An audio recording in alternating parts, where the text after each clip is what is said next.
In this film, we're going to be looking at the effect of technological advances on the future workforce, and in particular, how the autonomous vehicles might revolutionise the taxi industry. But first, I think we need to define what we mean by autonomous vehicles. Simply put, an autonomous car is a computer-controlled car, so basically no human is needed to drive it. And here's some facts. Autonomous vehicles have four main parts to it. First is a LiDAR, which is a rotating sensor that generates a three-dimensional map of the car's surroundings. Next is a video camera. This detects traffic lights and moving obstacles such as bikes and pedestrians. The position estimator measures small movements made by the car in order to accurately locate its position on the map. Finally, the radar that determines the position of distant objects in order to avoid obstacles. All of these devices enable the autonomous vehicle to be able to safely drive passengers without a driver. To demonstrate what effects do autonomous cars have on the taxi industry, here's Jack to tell us more.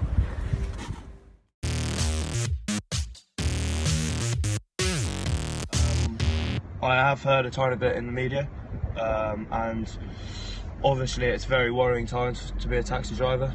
The usual customer is looking for the cheapest and quickest way to get from their current location to their destination that they want. So if that means that they can pay cheaper because they don't have to pay the taxi driver, which would be me, which is minimum wage, it's almost knocking off the price by however amount. So it is very worrying.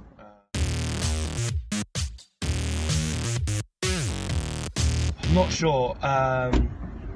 Obviously, I did have a job before this. I was a shelf stacker in Tesco's, and then I saw an opportunity to become a taxi driver and become self-employed. It was a massive opportunity to work my own hours, but there's not that much jobs going on, so it would take a lot of time, and I don't have that amount of time at the moment.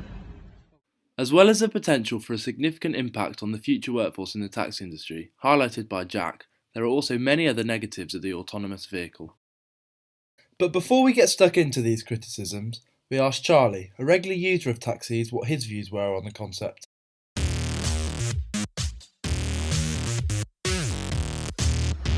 If these driverless cars are cheaper, more energy efficient and get you from A to B faster, then I suppose I'll compromise my safety a bit.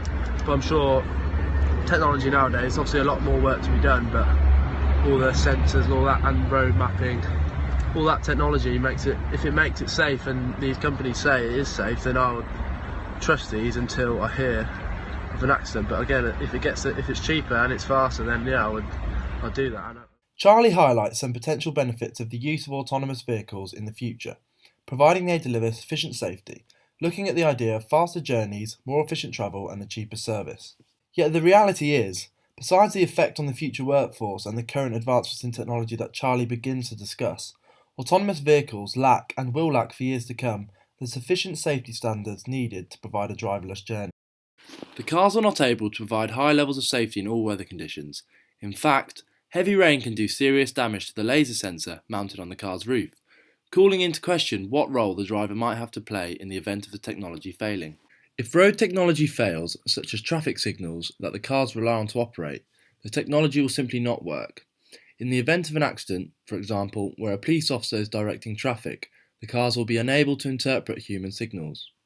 The real question is, will we be able to trust autonomous vehicles with our lives?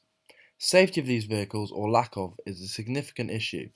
One fault in the technology will undoubtedly lead to serious injury, if not the loss of life, as seen with the following clip of Volvo testing their driverless braking system, clearly demonstrating the issue. So, to conclude, the balance of evidence would suggest that in the near future, the world is not ready for autonomous vehicles, both in terms of the technology available within the vehicles and the technology on the roads, meaning that the workforce in the taxi industry will not be imminently affected. The problem for this workforce lies when we look maybe 10 or 20 years into the future, when companies such as Google and Volvo will have undoubtedly mastered the technology, creating a usable, efficient and most importantly, safe vehicle. Consequently, current taxi drivers will either have to look for an alternative career or find a unique selling point over the autonomous vehicle. The reality is, even if autonomous vehicles take over the industry in the future, the current workforce can still drive cars and provide specialised services offering experiences that cannot be provided by a robot. They have copious amounts of knowledge about roads that could potentially be used in the development of navigation apps. In underdeveloped countries, rickshaws and traditional taxis will remain the popular option as autonomous vehicles are too expensive and the roads are underdeveloped. But even in developed countries, former drivers can make use of traditional transport such as the rickshaw as a unique selling point against a driverless car. So now it's clear. For the time being and over the next couple of years, taxi drivers have little to worry about. Yet one day, certainly by 2025, we believe that autonomous vehicles will take over in the industry, and this is when the workforce will seriously be impacted. Thank you for watching.